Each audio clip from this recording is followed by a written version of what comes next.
रामचरितमानस के इस भाग में माता पार्वती शंकर भगवान जी से विनती करती हैं कि वो उन्हें श्री राम जी की कथा सुनाएं और गूढ़ तत्वों का ज्ञान दें। शंकर भगवान माता पार्वती के इस निश्चल भाव से बहुत ही प्रसन्न होते हैं और राम कथा का गुणगान करने लगते हैं। आइए इस भाग को विस्तार रूप से पढ़ते हैं। यद्यपि जोषता नहीं अधिकारी, दासी मन क्रम वचन तुम्हारी।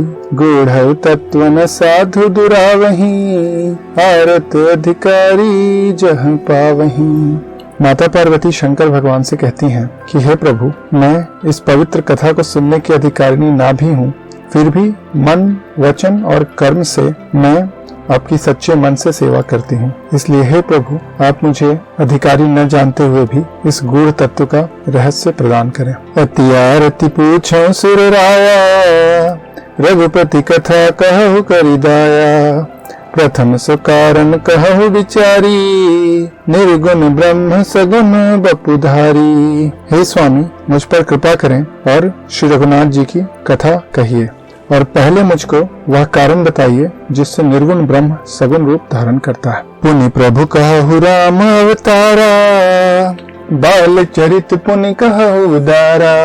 कहु जथा जानकी विवाही, राज तजास दूषण काही। फिर हे प्रभु, श्री रामचंद्र जी के अवतार की कथा कहिए तथा उनका उदार बाल चरित कहिए। फिर जिस प्रकार से उन्होंने श्री जानकी जी से विवाह किया वह कथा कहिए और यह बतलाइए कि उन्होंने जो राज्य छोड़ा वो किस दोष से छोड़ा। बन बसी कीन्हे चरित अपारा, कहु नाथ जिमि रावण मारा। राज बैठ कीन्हे बहुलीला, सकल कहूँ शंकर सुखशीला। हे नाथ, उन्होंने वन में रहकर जो अपार चरित्र किए और जिस प्रकार से रावण को मारा वह कहिए। हे सुख स्वरूप शंकर, फिर आप उन सारी लीलाओं को कहिए जो उन्होंने राज सिंहासन पर बैठ की थी। बहुरी कहु करुणायतन, कीन्ह जो अचरज राम। प्रजा सहित रघुवंश मुनि, किम गवने निज धाम। हे कृपाधाम, फिर वह अद्भुत चरित्र कहिए जो श्री राम जी ने किया। वे रघुकुल शिरोमणि प्रजा सहित किस प्रकार अपने धाम को गए। पुनि प्रभु कहु सो तत्व बखानी, जेह विज्ञान मगन मुनि ज्ञानी। भक्ति ज्ञान विज्ञान विरागा, पुनि सब बरनहु सहित विभागा। हे प्रभु, फिर आप उस तत्व को समझाकर कहिए जिसकी अनुभूति में ज्ञानी मुनिगण सदा मग्न रहते हैं और फिर भक्ति ज्ञान विज्ञान और वैराग्य विभाग सहित वर्णन कीजिए। और राम रहस्य अनेका, कहु नाथ अति विमल विवेका। जो प्रभु मैं पूछा नहीं होई, सो दयाल राखहु जन गोई। रामचंद्र जी के और भी जो अनेक रहस्य छिपे हुए भाव अथवा चरित्र हैं उनको कहिए। हे नाथ, आपका ज्ञान अत्यंत निर्मल है। हे प्रभु, जो बात मैंने न भी पूछी उसको आप छिपा कर न रखिए और मुझे उसका ज्ञान दीजिए। तुम त्रिभुवन गुरु वेद बखाना, आन जीव पावर का जाना। प्रश्नों माँ के सहज सुहाई, छल विहीन सुनि शिव मन भाई। वेदों ने आपको तीनों लोकों का गुरु कहा है, दूसरे पामर जीव इस रहस्य को क्या जाने। पार्वती जी के सहज सुंदर और छल रहित प्रश्न सुनकर शिव जी बड़े प्रसन्न हुए। हरि राम चरित सब आए, प्रेम पुलक लोचन जल छाए। श्री रघुनाथ रूप आवा, परमानंद अमित सुख पावा। श्री महादेव जी के हृदय में सारे रामचरित आ गए। प्रेम के मारे उनका शरीर पुलकित हो गया और नेत्रों में जल भर आया। श्री रघुनाथ जी का रूप उनके हृदय में आ गया, जिससे स्वयं परमानंद स्वरूप शिव जी भी अपार सुख पाने लगे। मगन ध्यान रस दंड जुगे, पुनि मर बाहर कीन। रघुपति चरित महेश तब, हर्षित वरण लीन।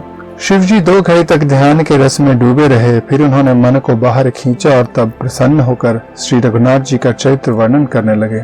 झूठे सत्य जाहि बिनु जाने, जिम भुजंग बिनु रज पहचाने। जहि जाने जग जाई हराई, जागे जथा सपन भ्रम जाई। जिसके बिना जाने झूठ भी सत्य मालूम होता है, जैसे बिना पहचाने रस्सी में सांप का भ्रम हो जाता है। और जिसके जान लेने पर भी जगत उसी तरह से लोप हो जाता है जैसे जागने पर स्वप्न का भ्रम जाता रहता है। बंदौ बाल रूप सोई रामो, सब सिद्धि सुलभ जपते जिसु नामो। मंगल भवन मंगलहारी, द्रव सुदशरथ अजिर बिहारी। मैं उन्हीं श्री रामचंद्र जी के बाल रूप की वंदना करता हूँ, जिनका नाम जपने से सब सिद्धियां सहज ही प्राप्त हो जाती हैं। मंगल के धाम अमंगल के हरने वाले और श्री दशरथ जी के आंगन में खेल खेलने वाले बाल रूप श्री रामचंद्र जी मुझ पर कृपा करें।